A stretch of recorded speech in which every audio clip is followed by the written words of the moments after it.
আমি নীলিমা উচ্চ বিদ্যালয়ের সপ্তম শ্রেণীর একজন শিক্ষার্থী।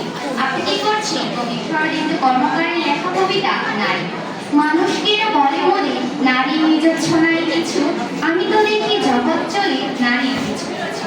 বাবির ঘরের লক্ষ্মী আমি, স্বামীর ঘরে অন্নপূর্ণা, ছেলের ঘরে জননী আমি, আমি ছাড়া সংসার অসম্পূর্ণ।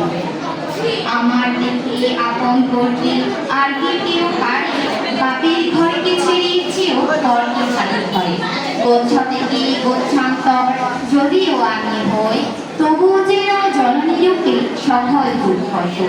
ভারত মাতা সেও নারী, নারী জগৎ ডাকছে, নারী হলো এই জগতে সবার জন্ম থাকে।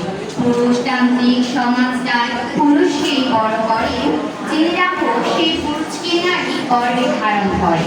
মহাকাল আমার পদতলে সাহিত্য চিরকাল, আমি ছাড়া এই জগৎ সংসার সবই হবে অচল। সবাইকে ধন্যবাদ।